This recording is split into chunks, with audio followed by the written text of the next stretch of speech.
1941. Les Allemands occupent la moitié de la Russie. Hitler est sur le point de prendre Moscou. Les blindés de la Wehrmacht avancent inexorablement.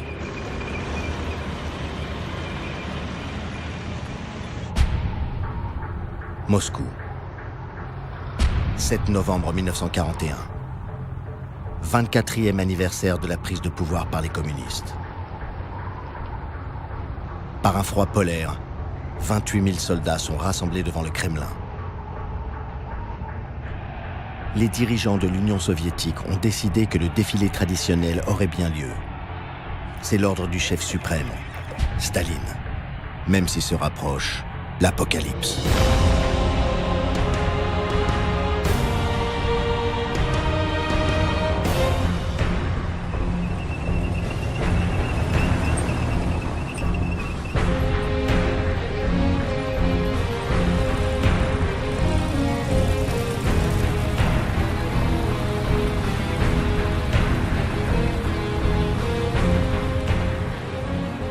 Une jeune moscovite, Margarita Pogrebitskaya, dit « Moscou, ma patrie, mon amour, Moscou invincible.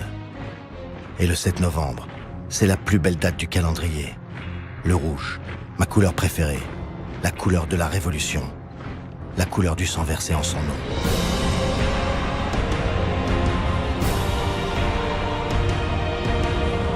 En haut du mausolée de Lénine, Staline parle.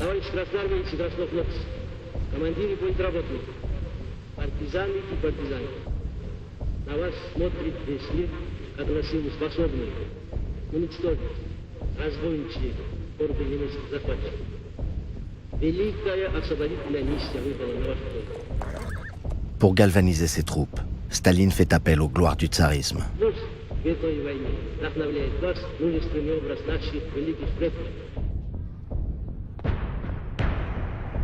Et il dit, quand on compare Hitler à Napoléon, il faut d'abord se souvenir du sort final de Napoléon. Hitler ne peut pas imaginer un tel destin. La Blitzkrieg, la guerre éclair, qui devait mettre Staline hors de combat en quelques semaines, est ralentie. Mais l'Allemagne nazie dispose encore de forces considérables. Un dernier effort et Moscou sera conquise. Hitler proclame « Soldats du front de l'Est, aujourd'hui commence la bataille décisive. Nous allons écarter le danger le plus terrible depuis les Huns et les Mongols. »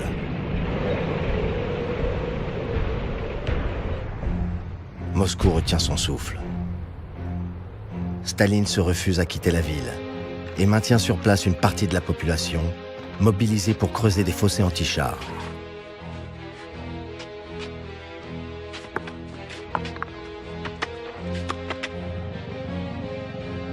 Les arrestations se multiplient, comme celle des soviétiques d'origine allemande ou du footballeur vedette du Spartak de Moscou, soupçonné d'avoir dit « Les Allemands vont prendre la ville, c'est la fin du bolchevisme ».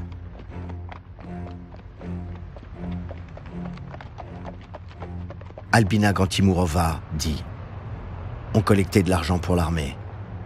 Les femmes venaient donner leur alliance. » À Berlin, les Allemandes donnent leur manteau de fourrure. Sur le front de Moscou, s'abat sur les soldats allemands un ennemi implacable. Le froid, exceptionnel, moins 35 degrés, qui fissure l'acier des chars, solidifie les pneus des camions, gèle la graisse des armes et achève les chevaux.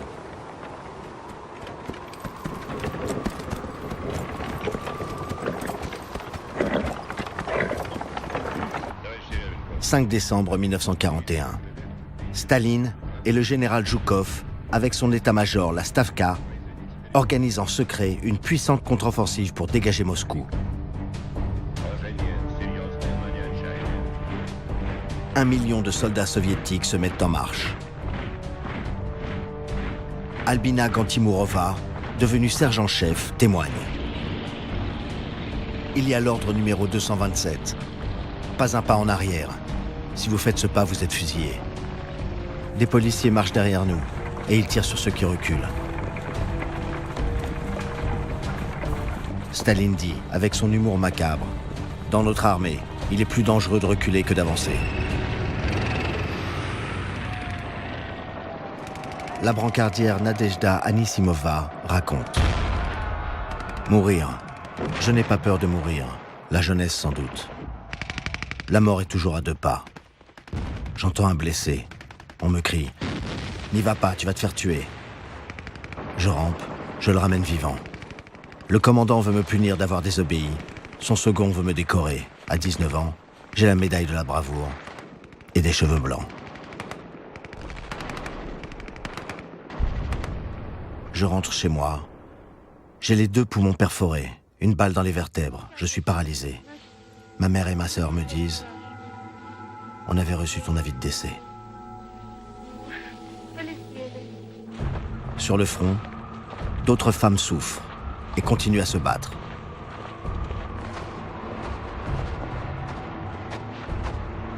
Au plus fort de la bataille de Moscou, Staline reçoit, soudain, une nouvelle d'une grande importance.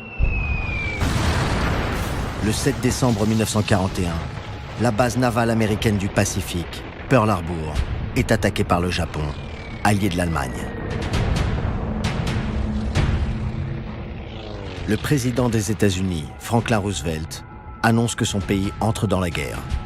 The American people in their righteous might will win through to absolute victory. Un nouvel allié pour Staline.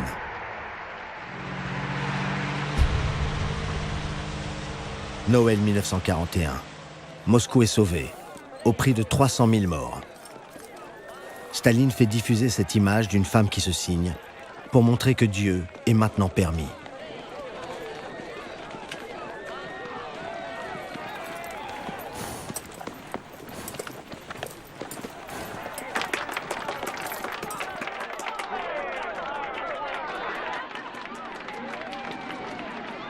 Pour les Soviétiques, Staline a réussi à faire reculer Hitler de 200 km. Mais le Führer ne se sent pas vaincu. Bloqué par l'armée rouge, au nord et au centre de l'Union soviétique, Hitler prépare sur le front sud, pour le printemps de l'année suivante, une nouvelle offensive vers le pétrole de Bakou.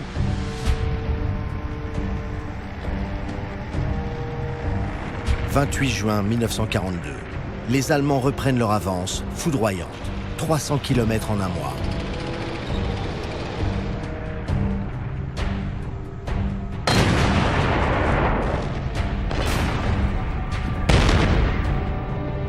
C'est l'été noir de la Russie. 23 juillet 1942. Hitler inquiète son état-major avec un nouveau projet qui divise ses forces. Hitler ordonne au général Paulus, qui avait organisé l'attaque de l'Union soviétique, de faire mouvement vers Stalingrad. Objectif stratégique et symbolique, parce que portant le nom de Staline. Et prendre ensuite Moscou à revers. Les chars allemands se rapprochent dangereusement de Stalingrad.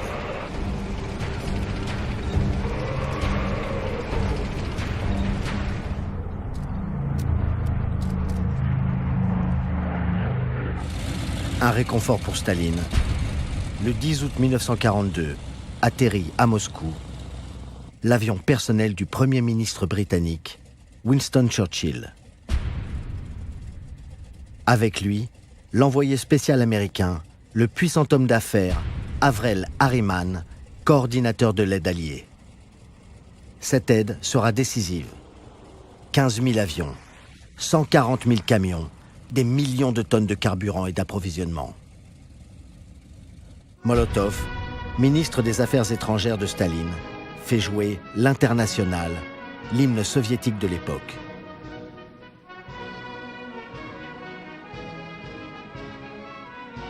Le chant révolutionnaire est écouté sans broncher par les 2 représentants du monde capitaliste. Churchill dit « Si Hitler attaque l'enfer, je veux bien m'allier avec le diable. » Churchill écrit dans ses mémoires je songeais à la mission qui m'amenait dans ce sinistre état bolchevique. J'avais tenté de toutes mes forces de l'étrangler à la naissance. Je l'avais considéré comme l'ennemi mortel de la liberté et de la civilisation.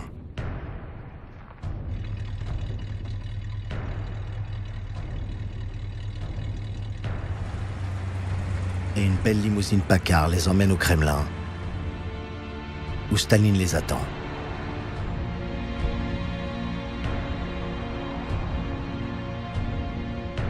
Tout se fait en sourire. Les Américains et les Britanniques ont besoin de Staline. Ils savent que le matériel n'est pas tout, il faut les hommes. Le sacrifice des soldats russes, par millions, permettra de terrasser la bête nazie.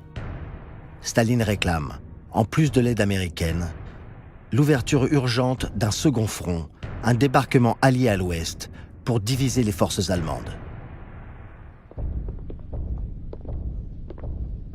Hitler est préoccupé par cette possibilité d'un débarquement allié. Il faut en finir à l'Est. Il faut en finir avec Staline. Il faut en finir avec Stalingrad. Les Stuka, les bombardiers en piqué allemands, achèvent leur destruction de ce qui fut la cité modèle de l'URSS.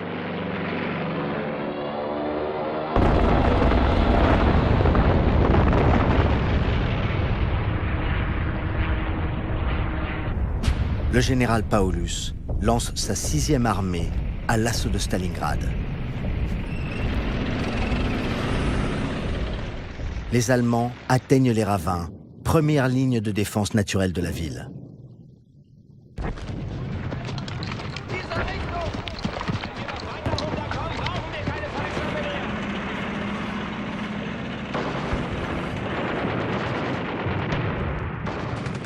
Ils se heurtent à une très violente résistance des Russes.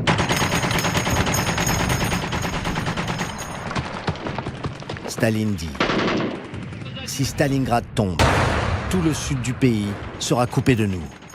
Nous perdrons notre pétrole, nous perdrons la Volga, la principale route fluviale du pays.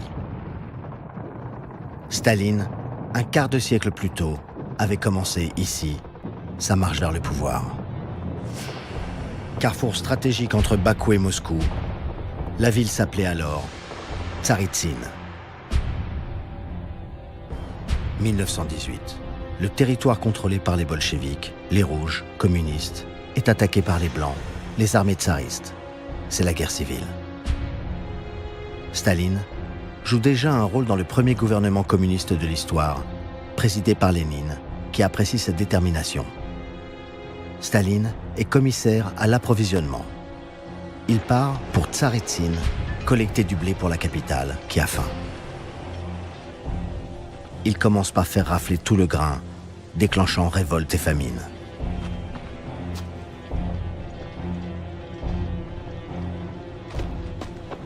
Staline est chargé aussi par Lénine de surveiller celui qui assure la défense de ses riches terres agricoles, le puissant commissaire du peuple à l'armée, Léon Trotsky, qui acquiert trop d'autonomie.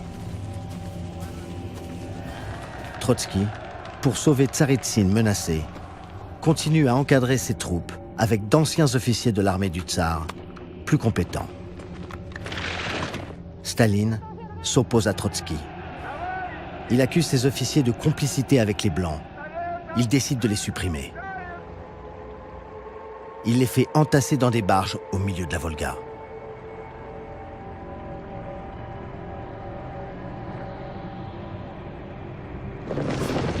Staline s'improvise chef de guerre, rase les villages, fusille, répand la terreur. Il se mêle maladroitement de stratégie, mais Trotsky, avec la même violence, mais plus d'habileté, rétablit la situation. Ce qui n'empêchera pas Staline de se proclamer le vainqueur de Tsaritsyn et d'adopter cette tenue militaire qu'il ne quittera plus. Il est sur tous les fronts de la guerre civile. 1919. Les Rouges affrontent de nouveaux ennemis, français, américains, britanniques ou japonais, venus au secours des Blancs. Mais après les hécatombes de la Grande Guerre, l'aide des Alliés reste limitée. Ils veulent surtout stopper la contagion communiste.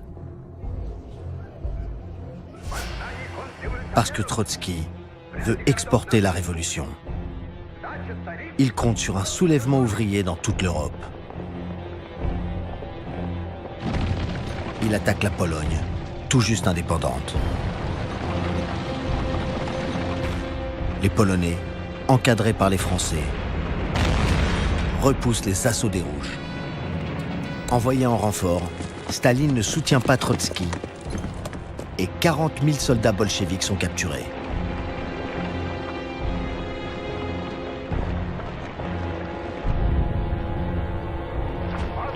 « 1920. Malgré son échec devant Varsovie, Trotsky incarne toujours le communisme de guerre, la priorité absolue à l'armée rouge. Trotsky réussit à éloigner des affaires militaires Staline, qui est toujours dans le gouvernement. Chacun peut redouter ses méthodes, derrière ses petits yeux qui se plissent, quand il esquisse un sourire.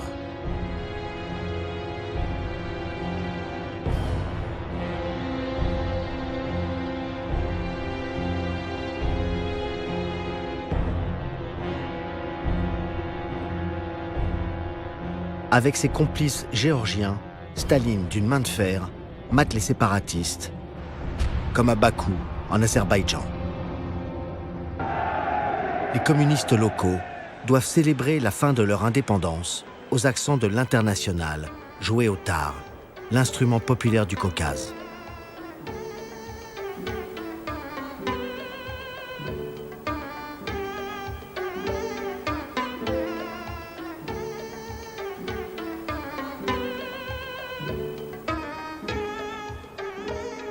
Staline fait aussi rentrer dans le rang l'Arménie et la Géorgie, son pays natal.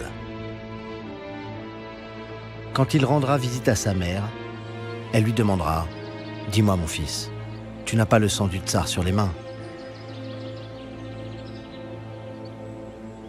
Staline jure alors qu'il n'a pris aucune part à l'assassinat de Nicolas II et de sa famille 3 ans plus tôt.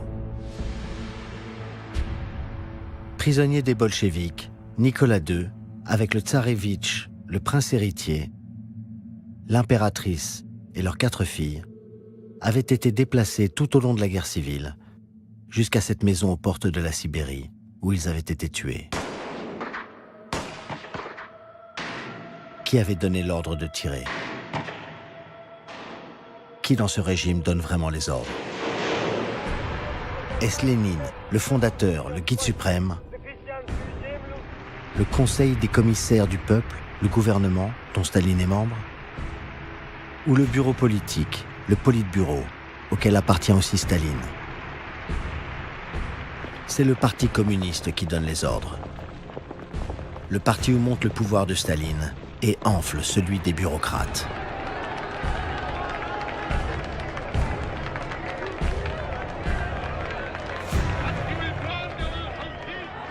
Pour progresser dans cet univers, il faut la carte du parti, comme en témoigne Alexandre Dekhtiarev. Intégrer les rangs du Parti communiste a été le plus grand bonheur de toute ma vie. Le parti a entretenu notre morale et notre conscience. C'est le parti qui m'a donné la force de résister à toutes les épreuves. Ce qui m'a permis de survivre, c'est ma croyance indéfectible dans notre parti léniniste et nos principes humanistes.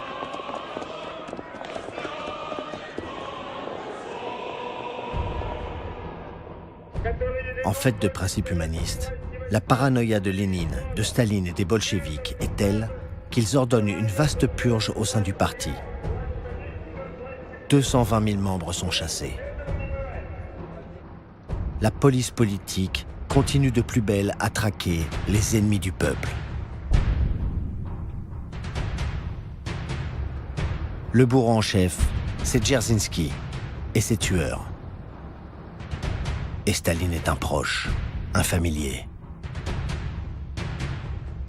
Trotsky écrit dans son journal qu'il a entendu Staline dire à Dzerzhinsky « Le summum de la jouissance, c'est de repérer l'ennemi, de préparer son coup dans ses moindres détails, d'assouvir implacablement sa soif de vengeance et de rentrer se coucher tranquillement. »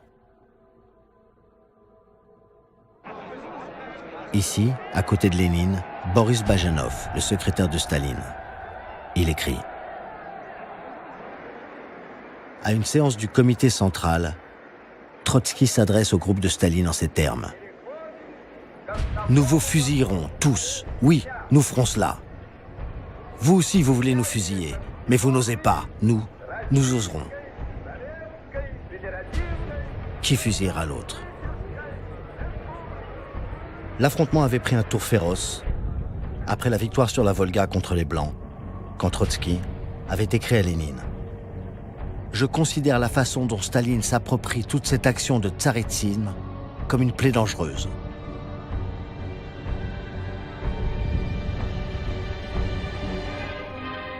En faisant tourner un film, Staline forgera sa légende de vainqueur de tsaritsine et de héros de la guerre civile.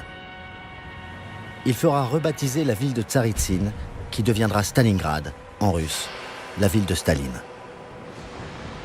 20 ans plus tard, en 1942, Stalingrad est un champ de ruines aux mains des Allemands.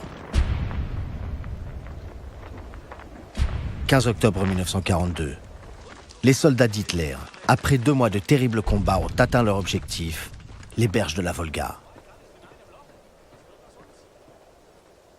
De l'autre côté du fleuve, les Russes se regroupent et se réconfortent avec une déclaration inattendue de Staline.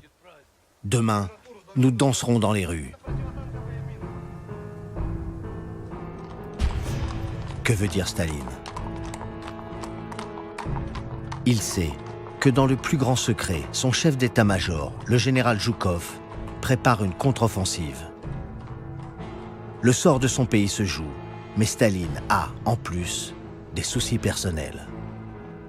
Il attend la visite du redoutable chef de la police politique, Beria, et des principaux responsables des organes de répression.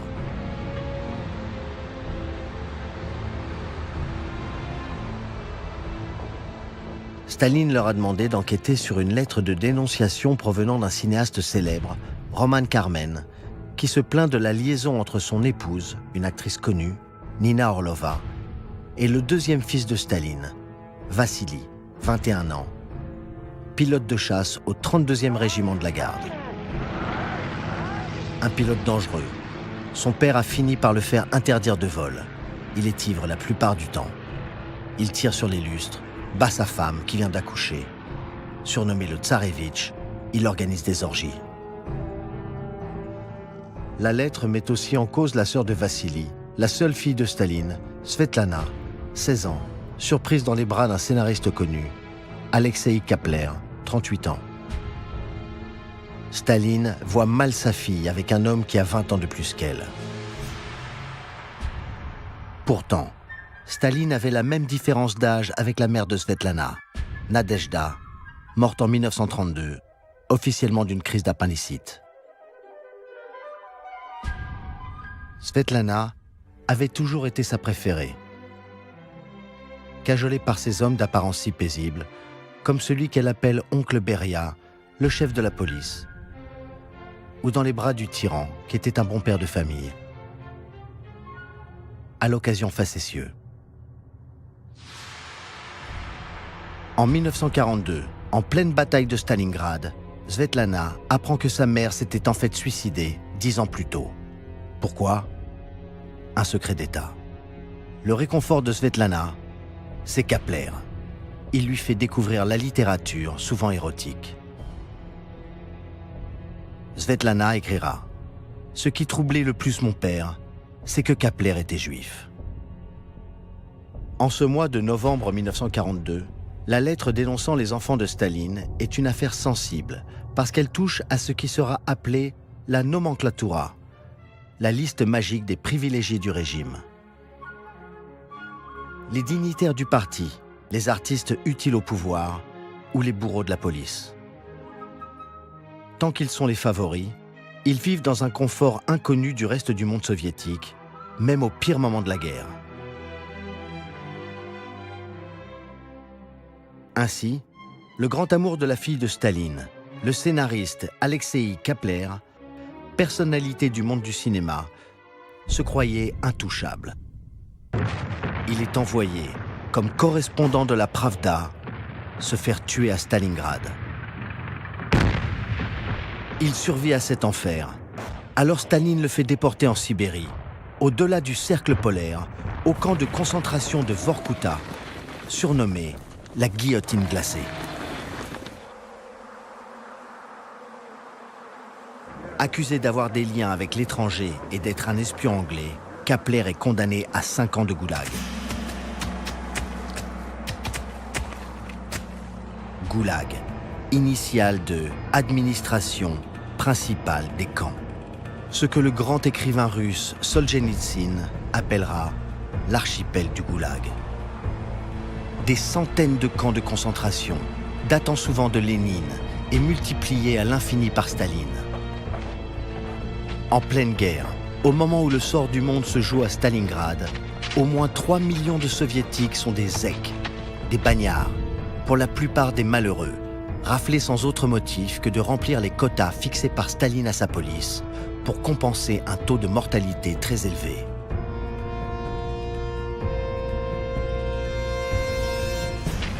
Cette inépuisable main-d'œuvre d'esclaves est une importante contribution à l'économie de guerre soviétique. L'or est extrait au camp de la Kolyma ou le charbon à Vorkuta. Dans ce complexe minier, descendent au fond des professeurs d'université, des violonistes, des prêtres. D'autres zèques construisent la voie ferrée qui traverse d'interminables étendues de neige. L'enfer, pour les Russes, n'est pas un brasier éternel, c'est un désert glacé. Les gardes rivalisent de brutalité. Ils se partagent les femmes, violées dès leur arrivée. Un zèque comme les autres, Miron Etlis, dit « Le camp est une école de décomposition pour tous. L'homme en sort irrémédiablement abîmé. Notre peuple tout entier a été abîmé par cette expérience collective. Le goulag est entré dans nos gènes. 1 607 000 zèques vont mourir au goulag. »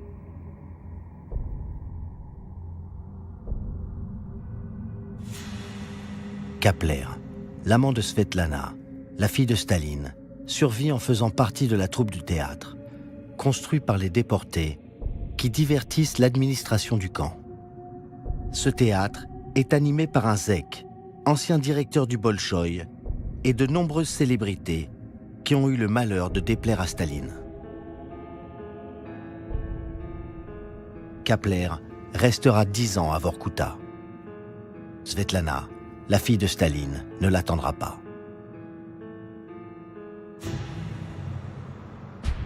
Novembre 1942. Muré dans la solitude paranoïaque du Kremlin, coupé de sa famille, Staline vieillit. La bataille de Stalingrad le mobilise 16 heures par jour.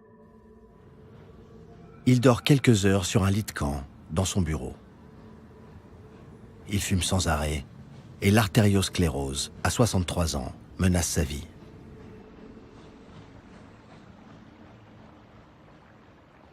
Again!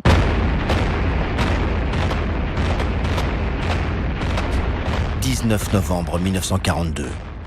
13 000 canons soviétiques se déchaînent, avec les terrifiants lance-roquettes multiples, surnommés par les Allemands, pour leur rugissement, les orgues de Staline.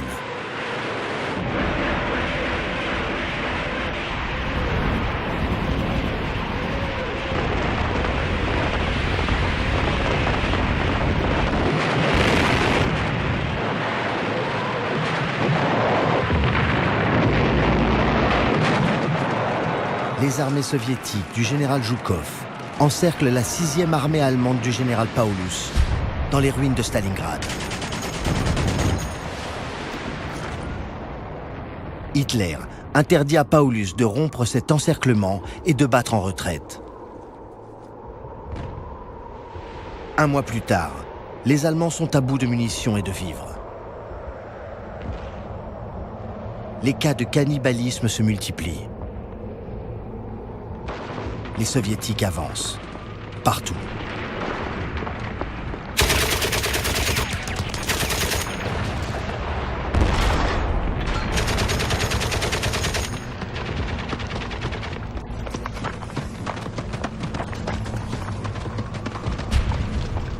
2 février 1943. Le cinéaste Roman Karmen, qui avait alerté Staline sur ses enfants, a le privilège de filmer ce moment unique, la reddition du général Paulus. Le chef des forces allemandes de Stalingrad avait été fait la veille maréchal par Hitler pour le pousser à se suicider dans l'honneur. Mais Paulus dit « Je ne vais pas me flinguer pour ce caporal ». Pour Paulus, Hitler n'est plus le Führer, mais le soldat de 14-18 dont l'incompétence a conduit au désastre. Quand Paulus se retrouve prisonnier face aux Soviétiques, il ne ressent que de la haine contre Hitler.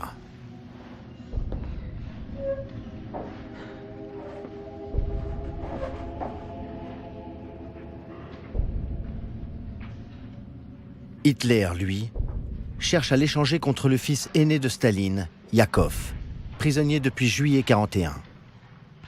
Staline fait répondre « On n'échange pas un maréchal contre un lieutenant ».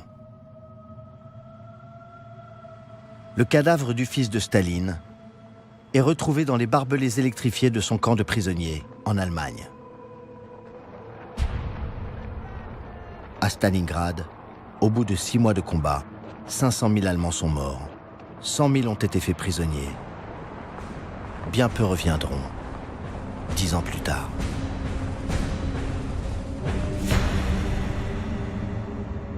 « 900 000 soldats soviétiques ont été tués. 700 000 ont été blessés. »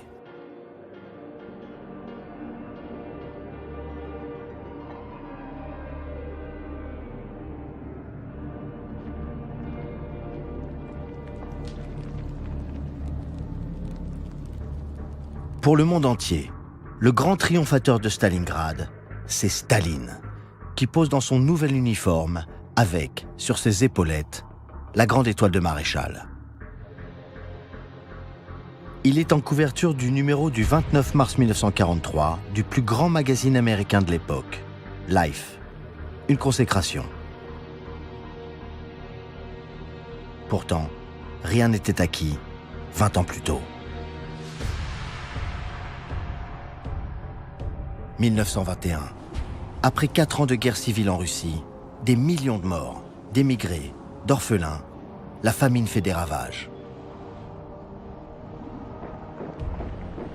Staline s'inquiète de voir toujours Trotsky triompher sur la place rouge.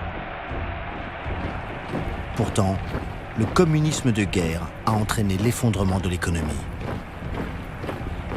Le rationnement est féroce, sauf pour les 20 000 cadres du parti et de la police, qui ont droit à 4 kilos de viande et 4 kilos de poisson par mois, alors qu'un ouvrier n'a que 200 grammes de poisson, pourri. Les ouvriers ne peuvent plus nourrir leur famille. Ils se révoltent, alors que la grève est interdite depuis décembre 1917. Trotsky dit « Toute résistance peut être surmontée par ce mot, fusillé ». C'est alors que les 18 000 marins et officiers de Kronstadt, la base navale de l'ancienne capitale, Petrograd, se déclarent solidaires des ouvriers en grève.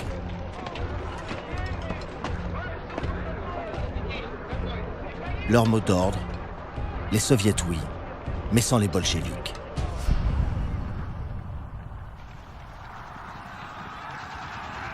Trotsky ordonne l'assaut contre les marins de Kronstadt le 7 mars 1921. Sur la Baltique gelée, 20 000 soldats de l'armée rouge avancent et derrière eux, pour les empêcher de reculer, les hommes de la police politique se positionnent avec leurs mitrailleuses.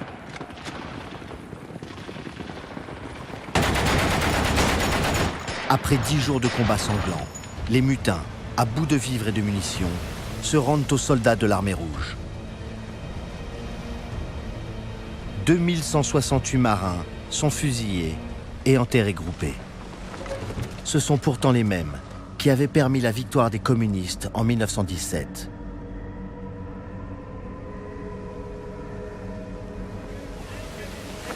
Mais la révolte des marins de Kronstadt oblige Lénine à faire marche arrière. Il dit « Nous pouvons revenir quelque peu sur nos pas, sans détruire la dictature du prolétariat. » Dès mars 1921, Lénine institue la NEP, initiale de nouvelles politiques économiques. Une libéralisation temporaire mais spectaculaire. Dénationalisation, fin des réquisitions forcées, fin du travail obligatoire, rétablissement de l'héritage. Les paysans peuvent de nouveau, librement, vendre leurs récoltes. Les boutiques se remplissent. Moscou recommence à espérer et à faire la fête. Les bolcheviks ont besoin d'argent.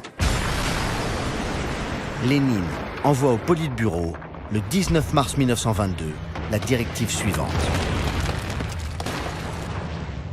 Nous devons confisquer les biens de l'Église. Nous devons livrer bataille au clergé de la manière la plus résolue, écraser sa résistance avec une telle cruauté qu'il ne l'oubliera pas.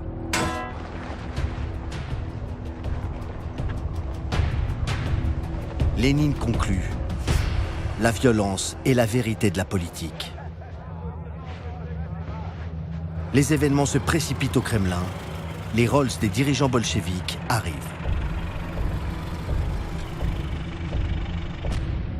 Le 3 avril 1922, celui qui est appelé le meilleur disciple de Lénine, Staline, devient secrétaire général du Parti communiste. Il est puissant, mais toujours respectueux de Lénine. Son futur ministre, Molotov, dit « On me demande qui est le plus dur, Lénine ou Staline ? C'est Lénine, bien sûr. C'est lui qui nous a tous formés. »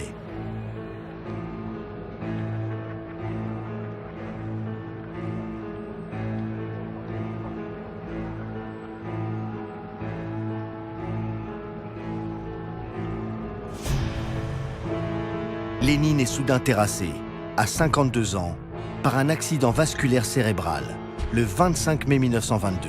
Il est à moitié paralysé. 6 mois plus tard, il est victime d'un deuxième AVC. Le comité central du parti confie à Staline le soin de veiller sur lui. Staline l'isole et empêche son entourage d'écrire quoi que ce soit sous sa dictée.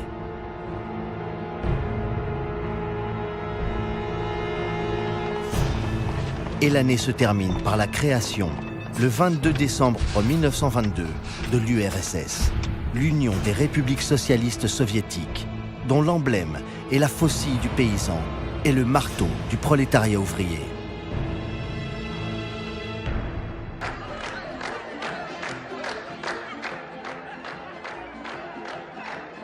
Cette annonce grandiose et la fin de la guerre civile laissent espérer un répit. Mais la terreur s'abat de plus belle.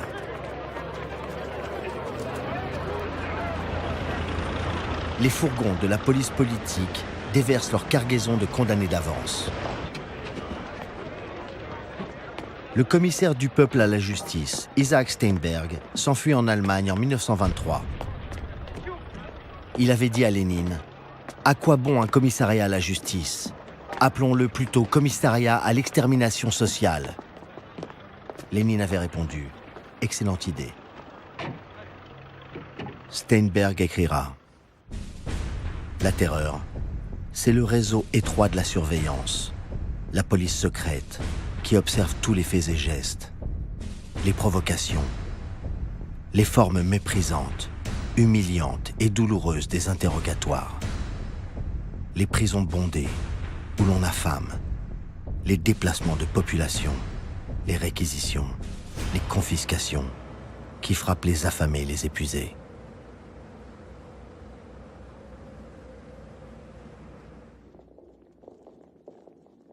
Staline porte le cercueil de Lénine.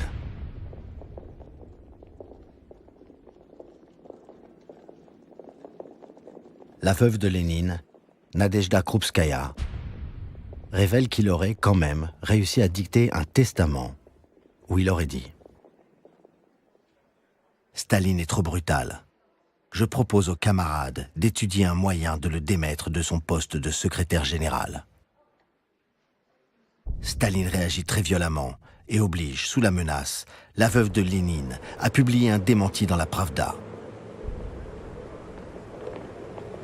Tous ceux qui portent le cercueil, les fidèles des fidèles, les bolcheviks de la première heure, qui chercheront à utiliser ce testament pour écarter Staline, en mourront. Le vrai testament de Lénine, respecté à la lettre par son héritier, Staline. Ce sont ses préceptes. L'épuration sans fin du corps social, la traque du parasite, le faux communiste, infiltré dans les organes du parti-État. La tâche essentielle est de se débarrasser de ces parasites, des survivants de la maudite société capitaliste. Pour Staline, comme pour Lénine, ce sera la purge permanente. La lutte contre l'ennemi ne sera jamais achevée. Pendant que la dépouille de Lénine est rapidement embaumée, Staline fait dynamiter le sol gelé devant le mur du Kremlin pour poser les fondations d'un mausolée, d'abord en bois, puis en granit rouge et marbre noir,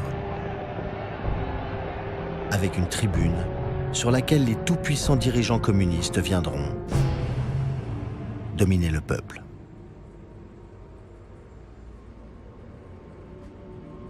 Mais le peuple aime Trotsky et Staline est encore obligé de l'applaudir. Une lutte à mort souterraine ne fait que commencer.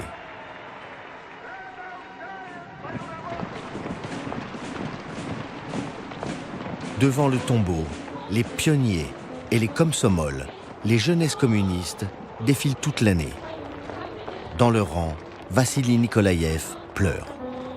Il dira « Mais comment le grand Lénine peut-il être mort? C'est impossible, c'est un saint. » Le culte de la personnalité commence. Staline institue une commission pour l'immortalisation de la mémoire de Vladimir Ulyanov, dit Lénine.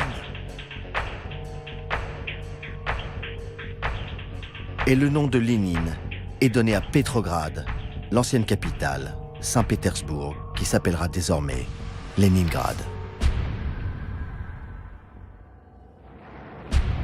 1943. Depuis 2 ans, les Allemands encerclent la ville. Hitler n'a pas réussi à s'emparer du premier symbole du pouvoir soviétique, Stalingrad, et s'acharne sur l'autre symbole, Léningrad. Hitler dit « Je vais raser cette ville, anéantir sa population, elle ne se relèvera jamais. J'en fais le serment solennel. »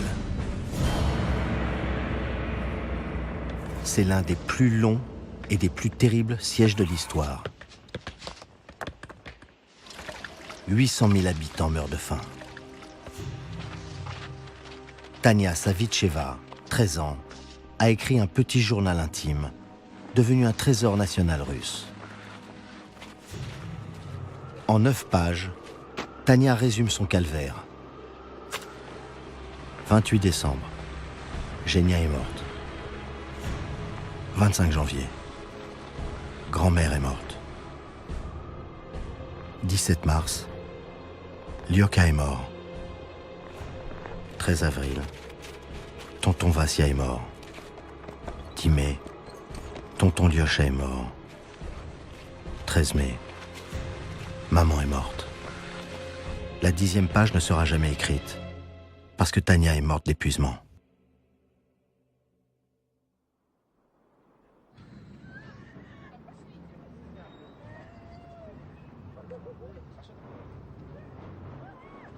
C'est toute la souffrance et la résistance du peuple soviétique.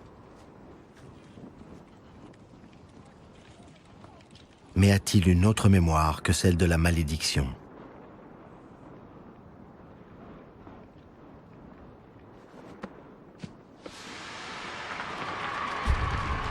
« 1925.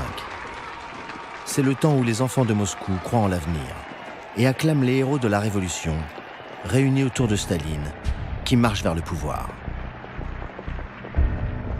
Ici, les premiers bolcheviks, Zinoviev, Kamenev, Voroshilov ou Boukharine qui se méfie de Staline. Il dit C'est un intrigant sans principe qui subordonne tout à sa soif de pouvoir. Il change de théorie au moment où il parle, selon la personne qu'il a décidé d'éliminer. Mais tous s'allient à Staline pour lutter contre Trotsky, toujours soutenu par beaucoup de militants.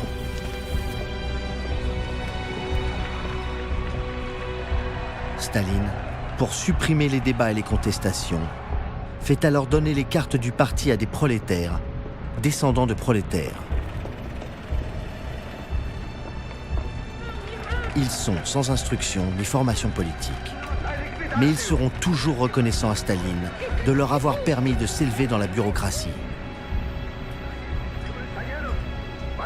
Trotsky est bientôt sifflé et petit à petit marginalisé.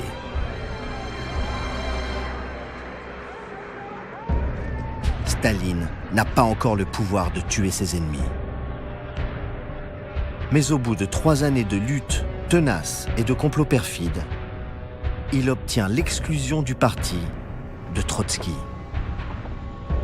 Staline peut alors humilier Trotsky, l'exiler dans une lointaine république soviétique d'Asie centrale, le faire filmer, encadré sans ménagement par des policiers dont le chef, à droite, pistolet dans la poche, dirige la caméra.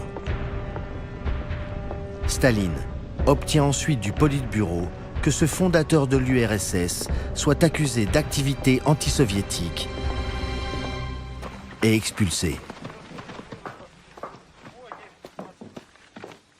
« 21 décembre 1929, Staline a 50 ans. Il est le maître absolu de l'Union soviétique. Il convoque les caméras au Kremlin devant une statue de Lénine pour signifier qu'il est son continuateur.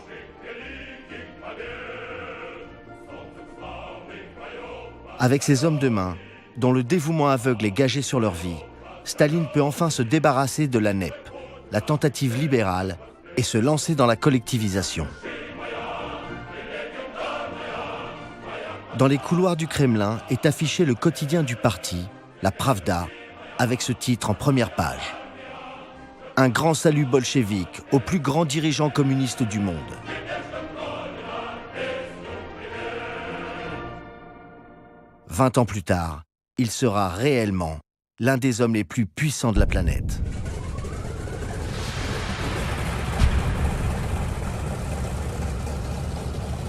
« 25 novembre 1943, Staline prend l'avion pour la première fois. Il a peur en survolant son Caucase natal. Il se rend à Téhéran pour une conférence entre les principaux alliés contre l'Allemagne. Staline est assez puissant maintenant pour imposer comme lieu de rencontre son ambassade en Iran, sécurisée par un bataillon de policiers soviétiques et truffé de micros. Staline surprend les témoins. Il boite et son bras atrophié ajoute à sa démarche d'ours.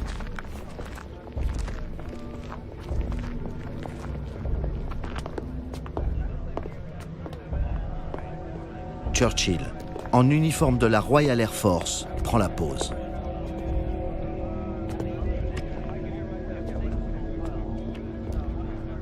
La cérémonie d'ouverture de la conférence commence par l'Internationale, encore un temps, l'hymne soviétique.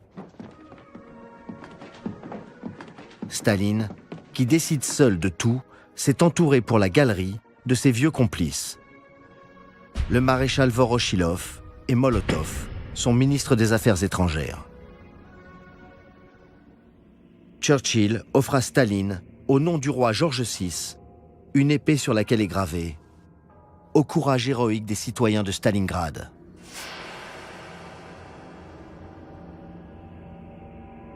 Vorochilov a le malheur de faire tomber l'épée.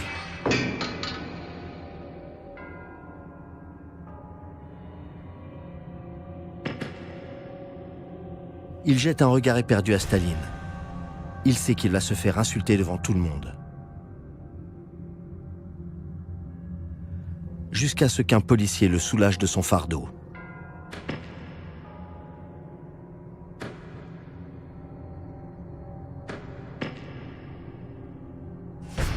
Ensuite, Churchill et Staline rejoignent le président des États-Unis, Franklin Roosevelt, handicapé et fatigué du long voyage à Téhéran. Staline cherche à se rapprocher de Roosevelt, qu'il juge, d'après les écoutes, naïf et malléable. Staline a besoin d'un appui contre Churchill sur la question du second front. Churchill voudrait attaquer par le sud, qu'il appelle le ventre mou de l'Europe, et prendre les Russes de vitesse, arriver le premier à Berlin. Mais Staline obtient le débarquement en Normandie, plus éloigné, pour le printemps 1944. Roosevelt montre sa sollicitude à Staline pour la photo officielle.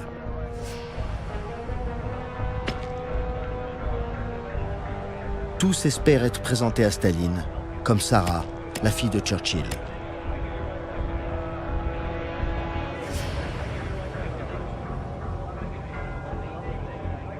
L'atmosphère est à l'optimisme.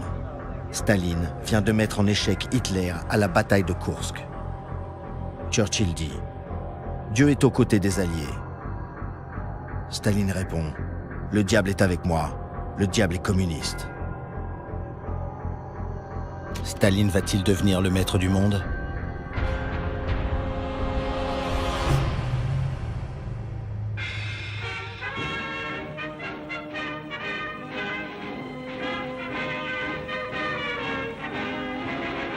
Но сурово брови мы насупим, если враг захочет нас сломать. Как невесту родину мы любим, бережем, как ласковую мать.